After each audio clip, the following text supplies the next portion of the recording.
All right. Well, thank you so much, everybody, for attending. Welcome back in some cases, or welcome to the FITTskills Live Learning webinar series. This is our second webinar. For those of you that attended the first one, welcome back. My name's Rob Neniger. I'm the Director of Training and Academic Relations for Fitt. And today we're going to be covering a topic that was of huge interest to everybody at the first webinar. And it's really the topic that everybody's talking about these days, of course, being tariffs. But before we get into that, just a bit of a reminder as to what this FITTskills Live Learning webinar series is all about. We are constantly, of course, looking at the business headlines around the world as it pertains to international trade. A lot of people sending us topics that they would like to see covered in this kind of a format. We then take a look at our FITTskills curriculum, or our Fitt body of knowledge in international trade, because that does encompass pretty much every topic that you will see in international trade. We also have an incredible community of certified international trade professionals, of which we have two today as guests for today's webinar. So just a quick reminder that a lot of the content, or pretty much all of the content that we're going to be talking about today, does come directly from the FITTskills curriculum, obviously all rights reserved, but we'll tell you a little bit more about how you can access more of that information at the end of the webinar. So the topic today, of course, is tariffs. And if there's one topic that is in every news headline these days, it is this one.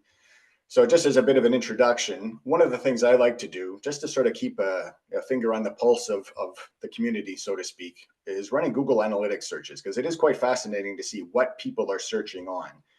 And in terms of the term who pays for tariffs, you can see the resulting incremental growth, we'll say, in that search term. It exploded last October around election time in the US, of course, and it's seen a massive spike again over the last couple of months. And the one thing with tariffs, this one even came from the Late Show with Stephen Colbert.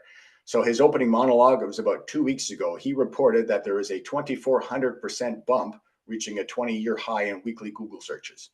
So if you hit the late night talk show circuit, you know you've made it big time. So suffice it to say, tariffs have made it big time. So I would like to hand it over to our two CITPs who are going to take us through a lot of great content. I will introduce them quickly. We have Leroy Lowe, who's Fitt's Senior Consultant for Business Development and Trade Education, as well as Laura Rigudo, who's our Partnerships and Community Lead here at Fitt.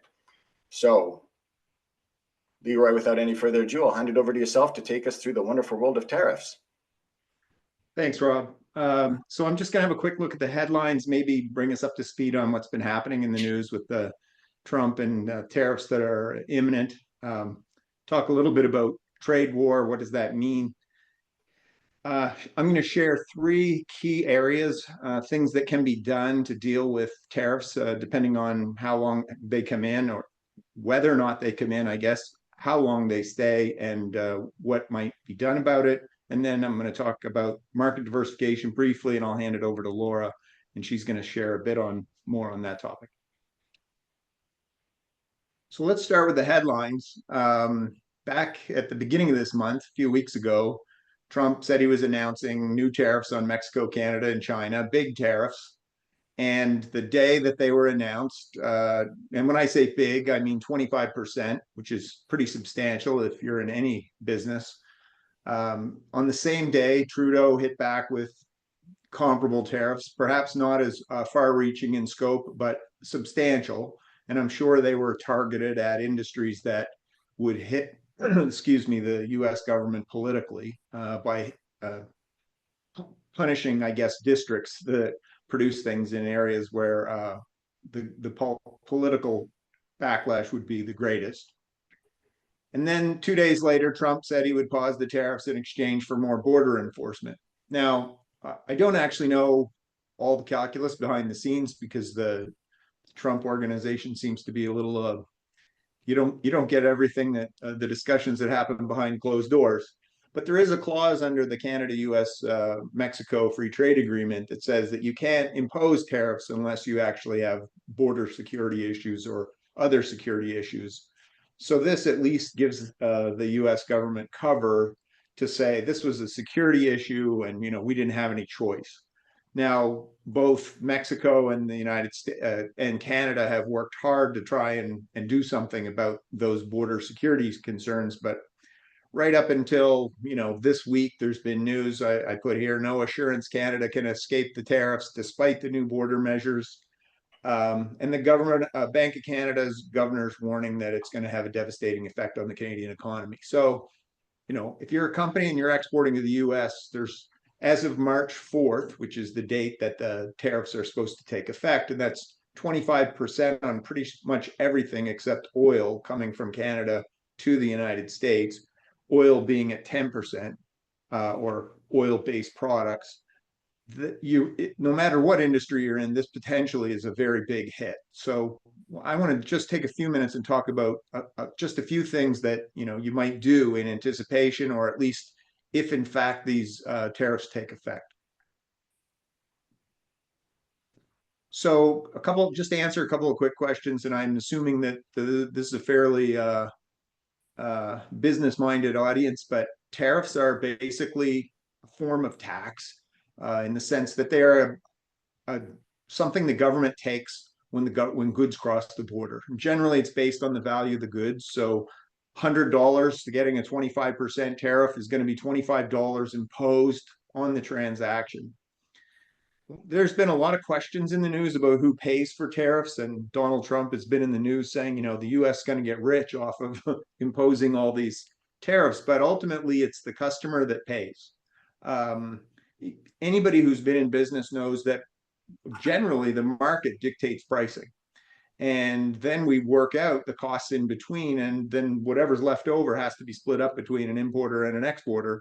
And so if somebody comes in and says, we're adding 25%, the customer doesn't immediately say, I'll pay an extra 25%. The customer kind of has an idea of what he or she will pay for any given product or service. And generally, if you can't get there, you'll be priced out of the market. So if you just jack the price up of things 25%, you may sell nothing. So we have the market isn't very elastic on certain types of products. You can't put the price up arbitrarily by 25% and hope to stay in business. So this is really quite a serious matter for most Canadian exporters. Retaliatory tariffs under the Canada, US, Mexico Free Trade Agreement are tariffs that are allowed. If someone puts a tariff in place, then they're not supposed to be allowed to put tariffs in place. That's what I was saying about the US having cover for saying it's a security concern. And I expect we'll hear that angle as things go forward, that this was for security reasons. But at the end of the day, the Canada, US, Mexico Free Trade Agreement, which is my last bullet, it has no real teeth. Just like the World Trade Organization has no real teeth, there's no global enforcer who goes around and tells countries what they must do. Most of this is on good faith, that the parties to a free trade agreement essentially agree that they'll do whatever needs to be done based on what the agreement says. And if there's a dispute, there's a process for that. It's usually quite long. But ultimately, even if there's a decision in a dispute, that the countries in good faith will abide by that. Now, if you have a partner in an agreement that doesn't do anything in good faith and just says, forget the agreement, then there's no recourse. So we're in a situation here where there probably isn't anything that can be done, and there will be no repercussions other than the economic repercussions. And that's a question that comes up a lot. What impact will this have on the economy? And the answer is nobody knows exactly. There's definitely will be a slowdown of exports as soon as 25% duty is imposed. And I want to talk briefly today about some things that you might be able to do about that. So I would say the first thing that happens, and this is quite common in industries that get price increases forced upon them. Now, I'm talking like raw materials. Let's say the price of oil spikes and your product has got a lot of plastic in it, and suddenly the price of plastic spikes, and everybody in the supply chain knows the price of plastic has gone up. That means the products are going to be more expensive. But the customer, again, pretty much drives the pricing, and therefore, how do we deal with this increased cost? Generally, that starts with hard concessions by the people in the supply chain. So if you're a manufacturer and you're producing products, the first thing you do is you get out to your own suppliers and you say that we're going to take a big hit here. and we're going to lose a lot of business if we have to add 25% to the price of our product, or if our importer is going to incur a 25% charge on top of their price of purchasing the product. Either way, because our customers won't tolerate it.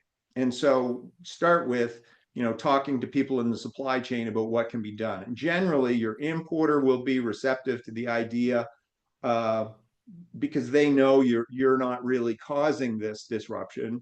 And generally, your suppliers will know that it's coming, because they're also know that they're selling to you, and they know you're exporting. So pretty typically, this is not a surprise, but it's a managed discussion. These aren't easy discussions, but it's something that has to happen. Of course, you can source raw materials in the US, for example, if there's some way of collaborating with your partner. But reducing tariff exposures coming the other way, because we're throwing up reciprocal tariffs. If you're drawing products from the US and they're going to be hit with a tariff, those US products aren't, that's not going to help you. There is a duty drawback program, and if you're not aware of that, you should be taking advantage of it, because if you're paying duty on the way in and then incorporating in a product that gets exported, you should be able to get your money back. So that's just something to be aware of, so you're not getting hit on that part as well. But generally, and this happens to companies that get into a price war, and believe me, you don't want to be in a price war, but I have been in a company where we're making products identical to a competitor and we ended up in a price war. And it's a hard fight, but if everybody in your organization focuses on driving costs, it's actually quite a healthy exercise. It's amazing how much cost can be cut out of something if you really focus on getting internal costs down. Just different suppliers, work with your suppliers, maybe different materials, different processes. I mean, this could go on for a while. And if it happens over time and you take a big hit in business, sometimes the only way out of it is to find your way to a lower cost basis for the production of the goods. And that takes focus, and it will take time. This is not going to happen immediately, but it's not too early to think about it. If these tariffs stay in place, it may be something that you're going to need to deal with. Now that leads me to my next slide, and this is really something that a lot of companies aren't aware of. There are some very large and very sophisticated exporting companies that don't burden their export prices with overheads. And I don't mean that they don't burden their export prices with any overheads, but they don't treat them the same way as they do domestic products. Now, most companies have a standardized way of accounting for things, and they have cost of goods sold, which are the sort of cost of making the product itself. And then they have selling, general, and administrative expenses, and those are absorbed by pricing across the whole product line. And it's not unusual for a company to say, we need 65% gross margin, and 2/3 of that is to absorb all the overhead costs of the business, to pay for the secretaries and the presidents and the senior managers and the cars and the marketing and the selling, et cetera, et cetera. Nothing to do with making the cost of the goods, but actually to cover the overheads. And then hopefully, if the prices will allow it some profit on top of that. The problem for many companies is they get stuck in this model. And I say that stuck because their accountant will say the cost of making the product is the cost of goods, which is the blue bar on the bottom blue part on the left, and all that overhead we need, that big yellow block on the left. And that's our cost. And then we can talk about maybe price adjustments at the top.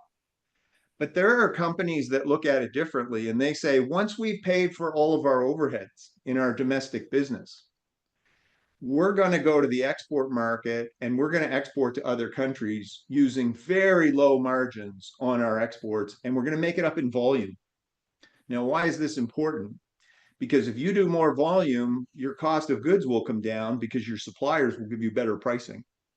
And in some cases, you'll be viable in markets that otherwise wouldn't give you any business. If you said our cost is this and we need a little more than that, plus all the costs associated with export, which take it higher, you may have no export business because you're simply not cost competitive. But there are some very sophisticated exporters that have a very profitable domestic business, and then they sell export-wise cost of goods and a small amount of extra margin and do as much volume as possible and make up that little bit of margin turns into something substantial to contribute to their bottom line.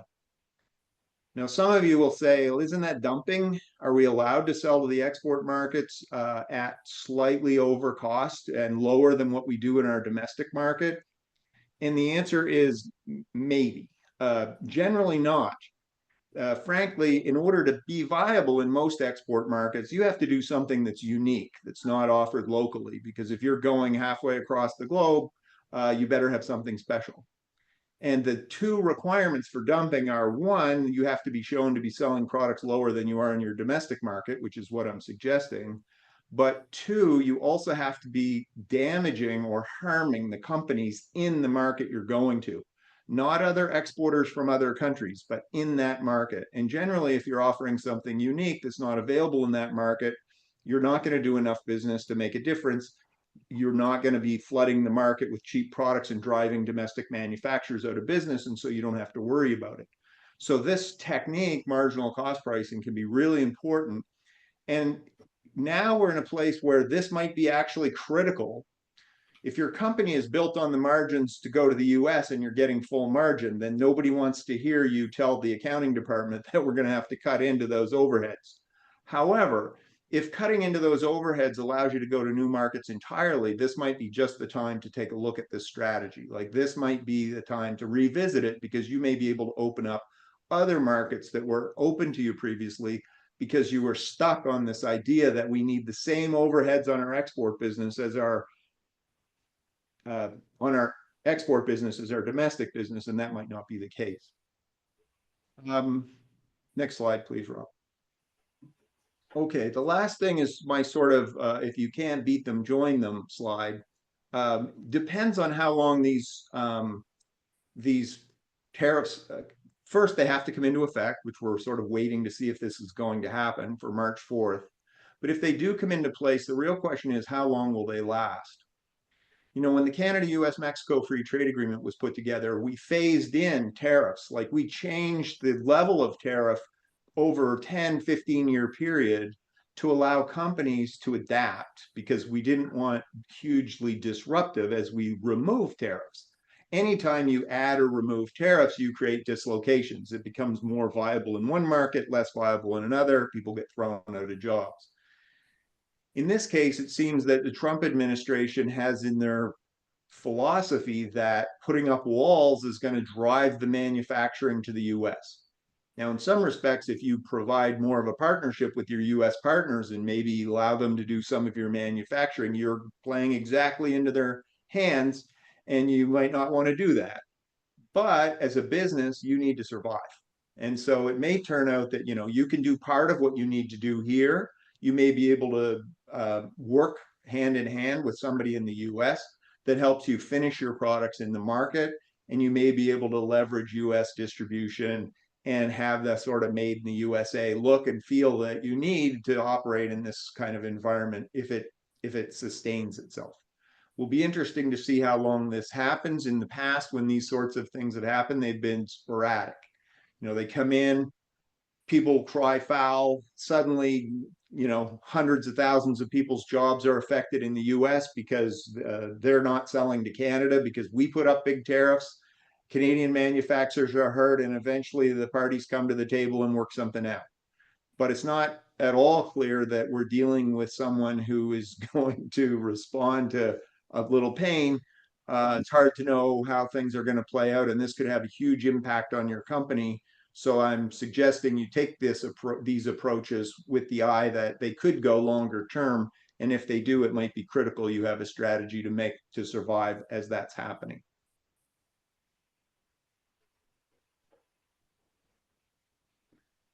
Somebody says, what's a percentage of a manufactured product that needs to be made in the US in order to get a made in the USA label? There's actually if you do product of the United States, it's really high. And I'm sorry, I don't have the exact numbers on this. I saw it just the other day, but it's like 98% or something to be product of the USA. But made in the USA, I think it has to be substantially transformed and more than 50%. That's what my brain is telling me. I'm going to Google it after I get off this message, but I don't have a quick answer for you on that. But that's what my memory is telling me. Good question, though. Sorry, next slide, Rob. So lastly, I want to talk just briefly about market diversification, and I'm going to turn it over to Laura.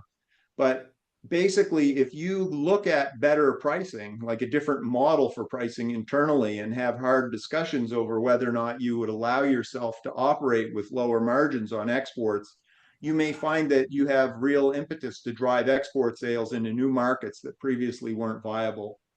If you're doing that, and Laura's going to talk more about this, focus on, look initially for Canada's free trade agreements. We have a good number of them now. And there's a lot of countries that are basically have no duties on Canadian products. So there are real opportunities in markets beyond maybe the ones that are most obvious. Just a couple of sort of motherhood statements. It's always better to focus, pick a couple of top markets that have real substantial potential for durable, ongoing, repeat business, and focus on those as opposed to trying to go to 10 new markets simultaneously. Generally, companies run out of bandwidth pretty quickly when they realize how much customization or tailoring is needed for each new market. So really try to identify the markets that have the greatest potential and focus on those. And make sure that you're aware of or participating in export-focused programs like Can Export from Global Affairs, or Canada's Trade Gateway, which is an Ontario program. Generally, there's funding or money to be found, the cost sharing essentially from the government to help you in your export efforts. And if you're not aware of these programs, check with your provincial trade agency or check with your local trade commissioner at the Canadian Trade Commissioner's major offices in major cities across Canada, and talk to them about their programs, because generally there's money available to help you do this. Laura? Thanks so much, Laura. Actually, sorry, just before we get going, I neglected to mention at the beginning, although people are obviously taking advantage of posting questions in the chat or the Q&A functionality available within Zoom. So I'm hoping we have 5 or 10 minutes at the end of the webinar to get to some of the questions. So please do keep them coming in, and thank you for those who have already submitted their questions. Laura? Yeah, great. Sorry, I'm distracted by looking at some of the questions that are coming in. They're fantastic. So the last question that came in: how can international trade firms like ours help clients leverage Canada's trade agreements? So hopefully my little 20-minute presentation will cover some of those things that you could be doing to facilitate smoother trade. So, but I think it starts with looking at the motivation for companies to export. So I'm going to go over, why export. It can be scary. Policy can change with your largest trading partner. Policies can change on a whim, and that's difficult to navigate. But it starts with understanding what is the motivation for your particular company. Why do you need to export? In some cases, it's needing to export. And then I'll run through some export readiness. Is a company really in a position to start taking advantage of some of those free trade agreements? Are they really ready to export? Looking at market feasibility, suitability of products and services for new international target markets. Touch on few key considerations in international trade finance. And my favorite topic, international sales and marketing, but I will only be able to touch on it briefly. But so I see the attendees on this in this webinar today, and what a community we have. So welcome everybody. And I see a lot of CITPs in the online. So hopefully this serves as a little bit of a refresher for you, and just honing in on those key areas. So when you're having conversations with your team, with clients, maybe you can really touch on those key areas. So let's get started. And I promise to keep my eye on the time, Rob.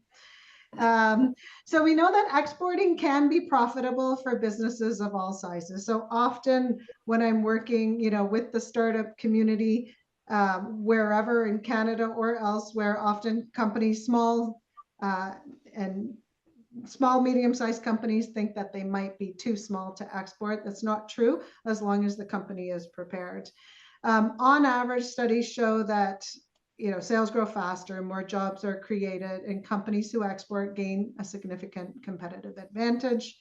But what's important is for you to understand what your company's motivational factors are, or if you're advising or if you're a consultant, understanding your client's motivational factors.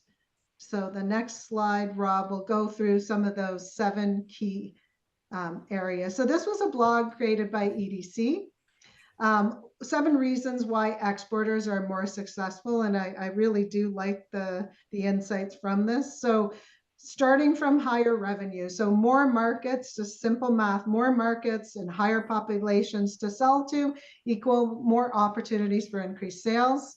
As I mentioned before, faster growth. So an Industry Canada study reveals that exporters have higher annual growth than non-exporters. Increased productivity and competitiveness, because exporting does boost productivity through economies of scale. And I know Leroy touched on that. More, you're producing more goods, you're selling more, so there's economies of scale. And exposure to new technologies in some cases. Economic resilience, I think this is where the conversation that tariff talk is leading to more thought about economic resilience. How are we going to weather this current storm? Because if you put all your eggs in one basket, in one market, then your company is vulnerable. So diversification, looking now at if companies haven't started to screen other markets for potential, now really is the time. And it's not a quick fix. We know that it's not a quick fix, but it's time to start learning to research to identify other target markets, which will spread risk and stabilize revenues for the long term.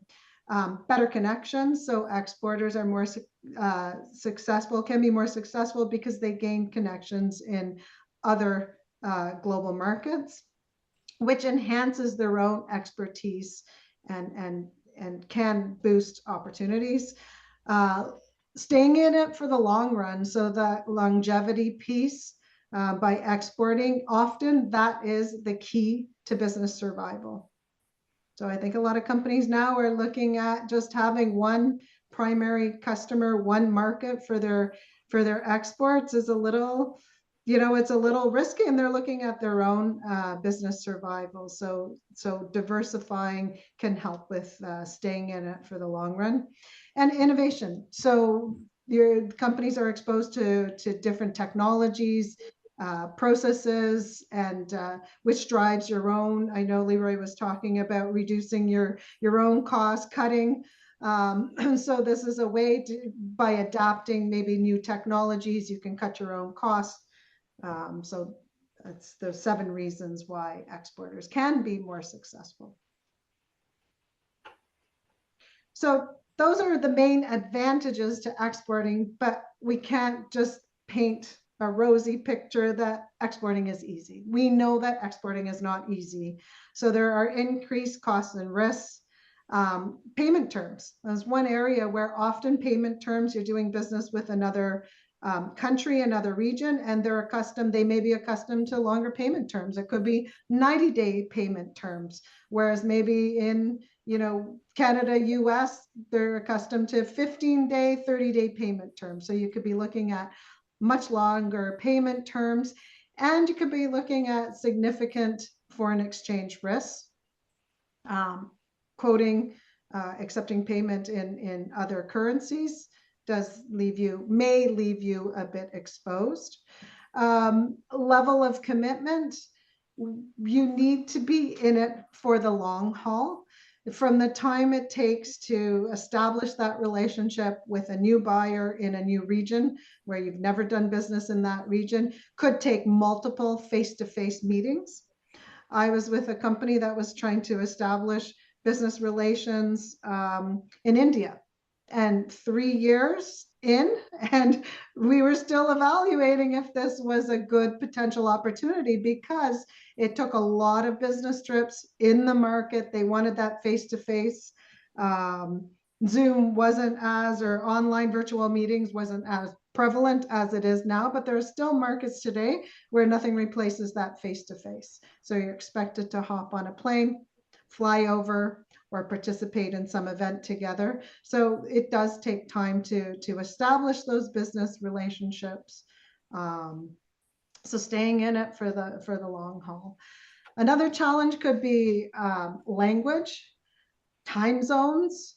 I mean, you could have like a complete day-night change, and you could have 12, 13, 14-hour time difference. So that does affect how you do business. Can be tricky to navigate that, as well as the cultural differences. Even negotiating with a potential buyer, unless you understand the culture, can be a little bit tricky to land that first deal. So that can be a challenge. Paperwork is increased often. Contract structures, if you're naming an agent, if you're naming some representative or a channel intermediary, that could be, the expectation could be using a contract that might be very difficult or very different than the current structure you're used to.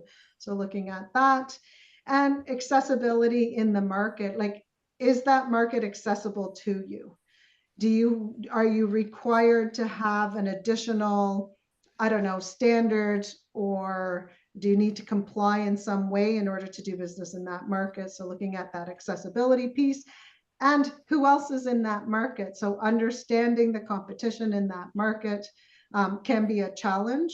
But it can also, I don't want to scare everybody. This is not all doom and gloom. But I know from the international trade professionals on the call here, we understand that there are complexities and challenges, but we have to be very aware of what some of those are in order to navigate through these risks. So characteristics of export, successful exporting organization, Leroy touched on this.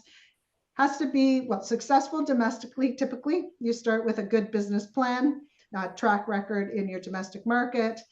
Your product or service needs to be unique in one or more ways. So understanding what your true unique value proposition is, and then competitively priced. I'm not saying you have to be the lowest price, but there has to be value there, and you have to be competitively priced for the target market you're going into.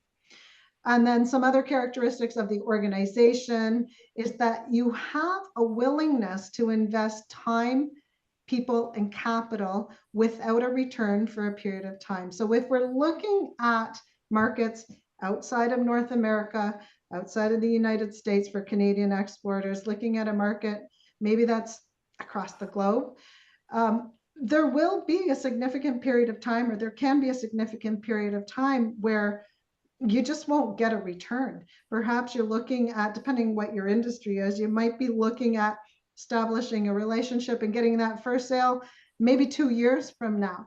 But you've got to start, and you've got to be willing, if the opportunity is there, and we're going to talk a little bit about how to screen markets for potential. If the opportunity is there to earn some good margins, then you have to be willing to put that in. And understanding too, I should mention here, often in organizations, and I encountered this, where there was a little bit of fear about exporting outside of North America, because it was a bit scary, because the company had never done that. The number one client was in the United States, and they were used to the way everything went, but 90% of business was to that one client in the United States. And so when I came in, I said, well, we might want to look at diversifying. And it was seen as being very scary. Selling our products in a market where they don't speak English, or that's a different in the industry I was in. There was, different regulations, safety regulations. So it was like, well, then we have to figure out what that new safety standard is. So it was very scary. And, then you have finance going, looking at this opportunity saying, well, this is going to cost us a lot of money, and what's the cost benefit analysis? And that's the right conversation to have.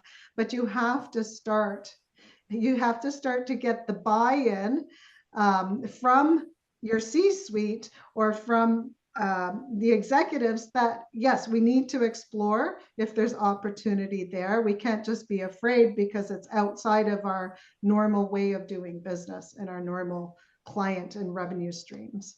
So that willingness, and also having the right resources, the right capital people on staff to help navigate some of these new complexities of doing business in markets outside of, say, North America.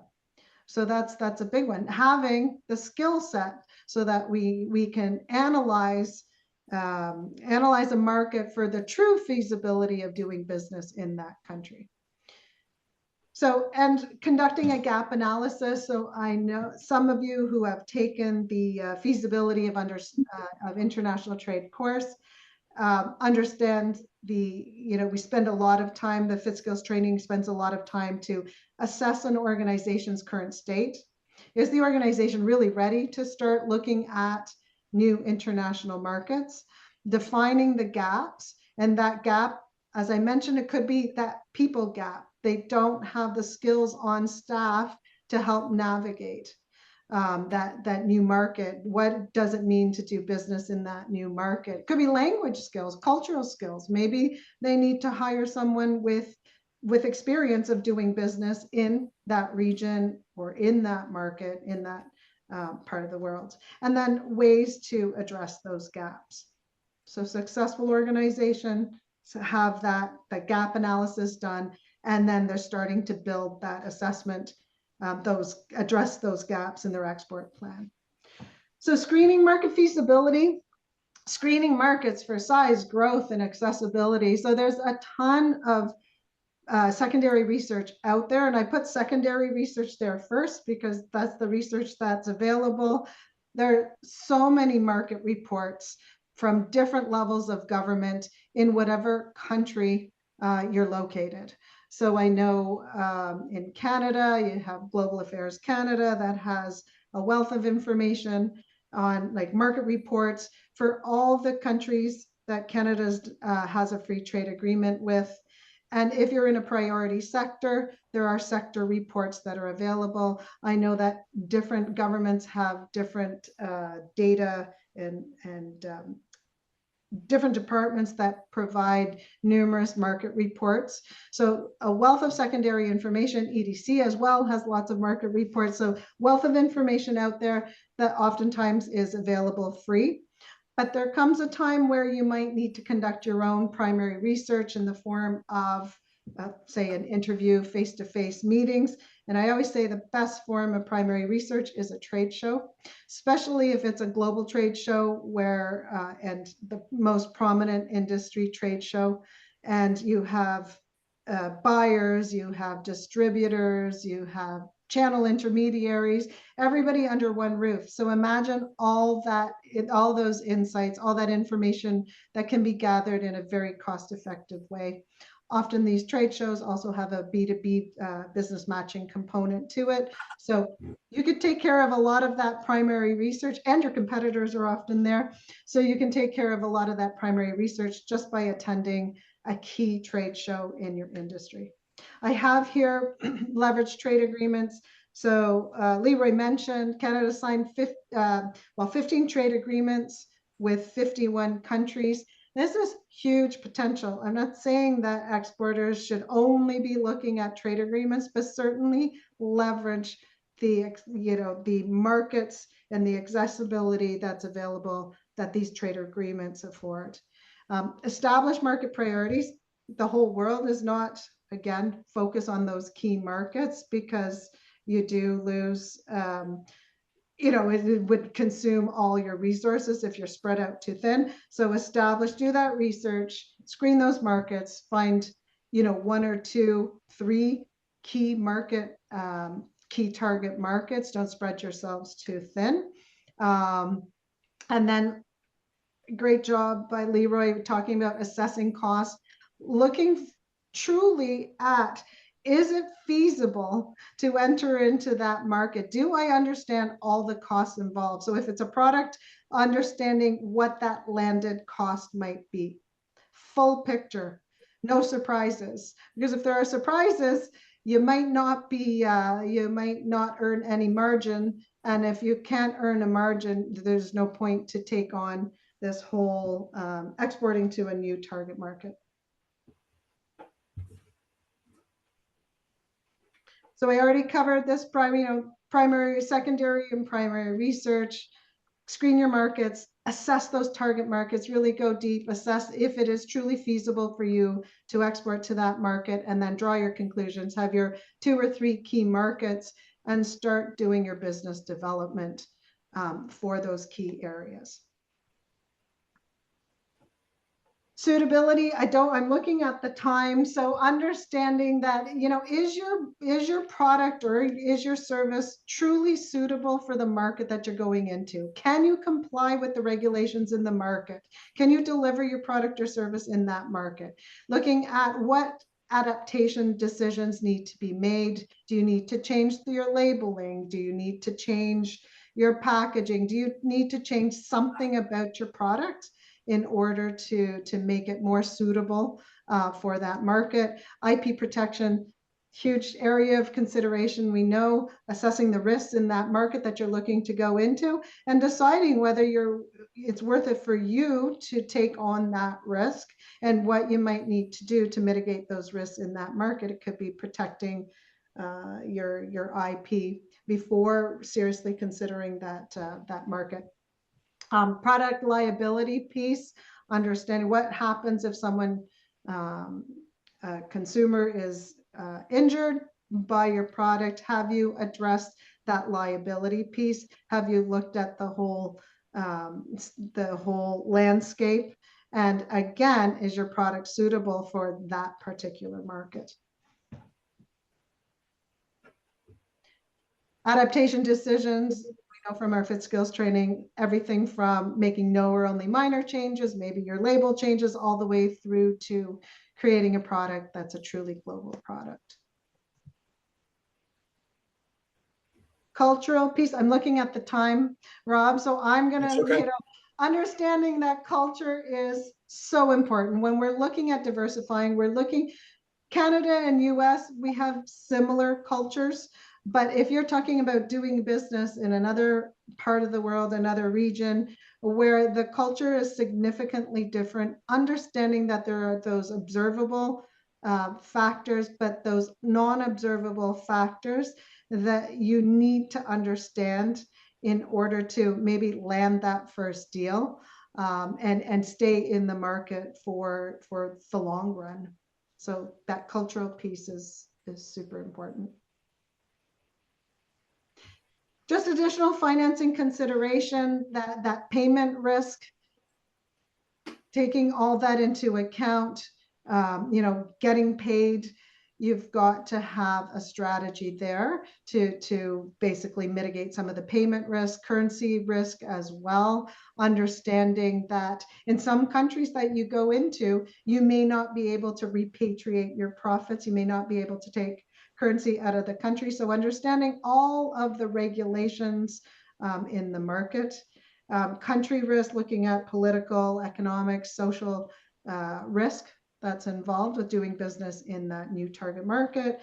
Cash flow, do you have the working capital that you need to cover? There could be 3 months that go by or more between the time you produce your product, your good, till the time you get paid. So what does your cash flow look like? What's your current situation? And understanding what tools and resources are available to you.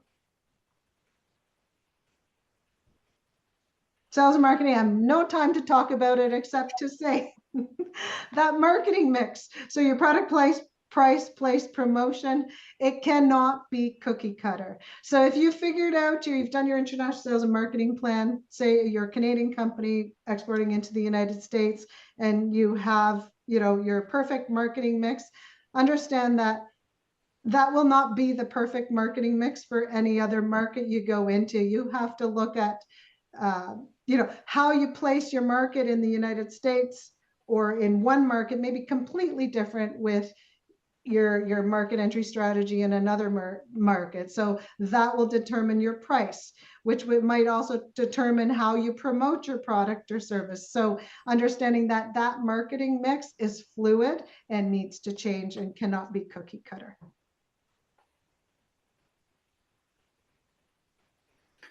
All right. Thank you so much, Laura. Everybody can take a breath now. That was a tremendous amount of information. Thank you, Leroy. Thank you, Laura, both. That was just incredible. It is a time of great uncertainty. And let's just be honest about that. You've heard it from Leroy. You heard it from Laura as well. But in times of uncertainty, there is opportunity as well. And that's really the message that we hope you hear out of today's webinar. We've really just scratched the surface on a number of topics that we could spend a lot more time talking about. So as I mentioned this at the beginning, the content that you saw today was extracted from the FITTskills curriculum, our body of knowledge in international trade. What you see here are the 6 FITTskills courses that are available to you. Most of the content from today's presentations came from feasibility of international trade, as well as international market entry strategies, but there was a little bit from all of them because obviously these are topics that affect every capacity of international trade. So you will all be receiving an email follow-up from this webinar, but just so you know, as a thank you for registering and attending, we are offering a code that will offer you 10% off any of these courses available online through the Fitt website. Tremendous resources. In times of uncertainty, there lies opportunity, and the best way to take advantage of that is with the skills and the knowledge that you will gain by taking the FITTskills curriculum. So again, Leroy, thank you. Laura, thank you for sharing your expertise and experience. We have a lot of questions. I'm hoping we can get to some of them, or if not most of them. So I'll go through them quickly. Leroy, Laura, not specifically for anybody. So please, we'll tackle these one at a time. If a customer pays or a company pays for something before the tariffs come into place and the delivery of the item is potentially months later, is the tariff still applied at time of delivery? Very tactical question. It's a good one. I'm pretty sure it's at the time the goods are cleared through customs. All right, that's a good one. Considering the potential disruption on trade, are tariffs required to be paid before products are released by customs to the importing company in the US, as an example? It depends. Some companies have sort of expedited relations with Customs and Border, and they'll release goods without payment.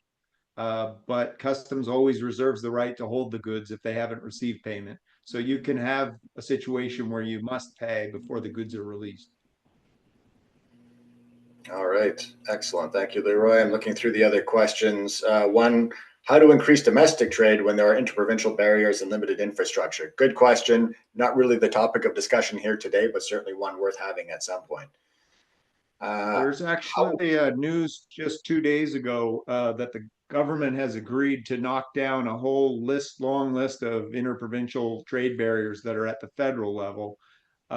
So I think that's a space to watch closely, because the provinces have met repeatedly on that topic, and they've already eliminated some of the barriers. They're not easy to negotiate, and so that's still a slow work in progress.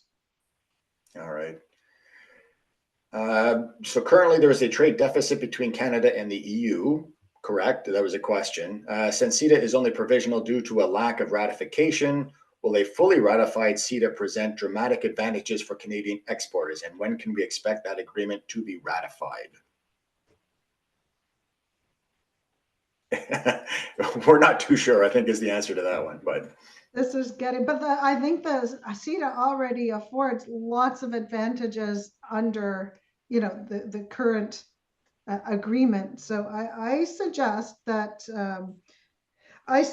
you get involved with various levels of government, not just federal level, but your provincial government. Get on the radar of their trade departments and take part in the different webinars and seminars and events and trade missions that they're offering. So each level of government has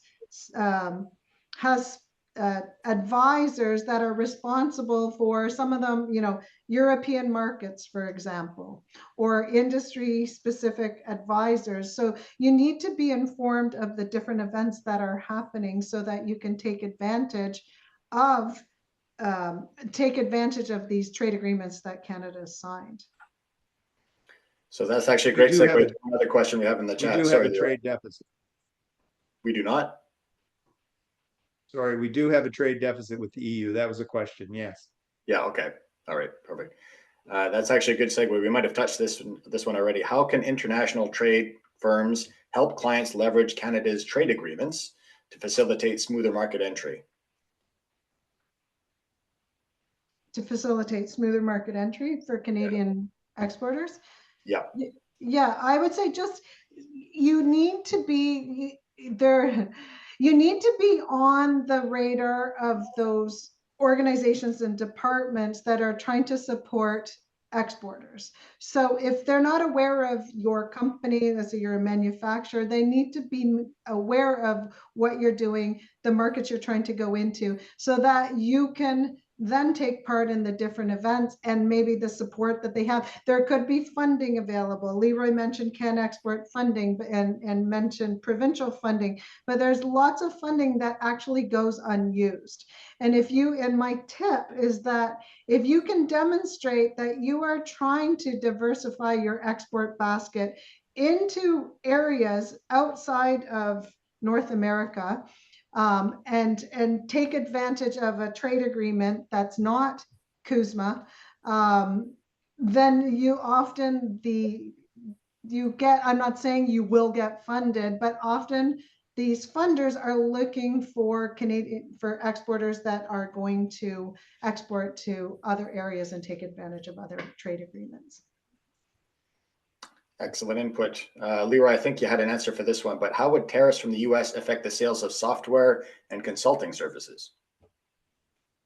Yeah, so there was an article in the Globe and Mail yesterday about this specific question. A law firm recently did a briefing on it and said that that there's been no guidance yet, and until Customs and Border actually enforce the 25%, it's not clear whether or not software will be covered. So we're going to have to wait until March 4th if they come in. There's actually a code for software. It was cited in the article, that tariff code that you can use to check to see whether or not software is going to be covered, but it's not known at this point whether it's included or not. But consulting services won't be, and there's no indication that I know of anywhere that consulting services are going to be subject to the tariff. All right. We had a very good question that I think Laura answered in the chat. Is there a list of the 51 countries that have trade agreements with Canada? And Laura, I think you put the link directly into the chat. So that's wonderful. Great information to have. How can Canadian firms build resilience against future US trade policy shifts beyond President Trump, given the uncertainty of future administrations and the pressure on Canada's economy due to its reliance on the American market? Great question. This is Laura's question. No, I mean, I started by saying we're not offering a quick fix, right? You do need to look at market diversification as an integral part of your strategy, your exporting strategy, and not putting all your eggs in one basket. And it does take time. But had companies been looking at this maybe 5 years ago, they might be in a different position today if one of their market sales are there's too much uncertainty, looking to other markets to boost that up and boost their efforts. And I just think that now's the time. 5 years ago may have been a better time, but now's the time to start looking at other markets and do that homework and do that research. Excellent. And I just noticed, sorry, that the link that Laura had posted didn't go to everybody. So I just reposted that. So everybody should have access to that now. Thank you. Going through the list. Sorry, I'm trying to get caught up. There's a lot of questions. So thank you, everybody.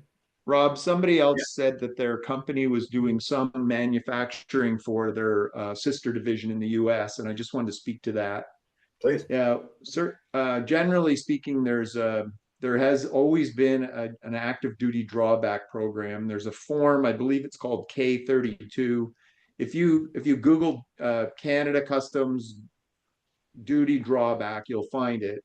You will be subjected to a tariff on goods that you bring in, but you will get your money back on any tariffs that were paid on goods that came in if you then transform them in some way and export them again, which sounds like what's happening with this company. So There's a little extra paperwork involved to make that go away, but essentially you should be able to continue to do that activity, but there will have to be documentation and support to make sure that any duty that you're incurring at the border, which you will incur, comes back to you when you ship the goods back out. Excellent. I think we might have time for one, maybe two more. Do we foresee any government support to increase Canadian manufacturing to help with exporting Canadian-made products? I do. I mean, it's always been there, whether companies take advantage of it or not. That's a different story. But the funding has always, ever since I've been in the industry, there's been a lot of funding for manufacturers, especially if it's a priority sector. So not every sector, but if you're in one of Canada's priority sectors, there is funding available. If you can demonstrate that there's opportunity to export your product into that particular target market, and especially, as I mentioned before, if it's outside of North America, there is funding available. And there are a lot of companies that offer like they're grant writers. So they offer, their service is to complete your application for funding. The only thing is that you have to be very involved to make sure that they're completing your application on your behalf with the right messaging and the key strategy that only you know. So make sure that if you do work with one of these funding, these writers, that you're involved in every step of that application process. But there is funding there. And I think people are unaware that, a lot of times these funding programs are 50 cents on the dollar. So for every dollar you spend, the government will match it. And that's real money in marketing efforts and opening new markets, attending trade shows, travel to see clients, money to bring clients to see you from other markets. So there's real funding there that's worth pursuing if you're not familiar with those programs or you haven't taken advantage of them. I think based on that, Leroy, you just got a follow-up question. Where and who are these funding providers? Start with Can Export. If you Google Can Export, C-A-N Export, that's the flagship funding program by the Canadian Trade Commissioner Service or Global Affairs Canada that specifically in support of exporters.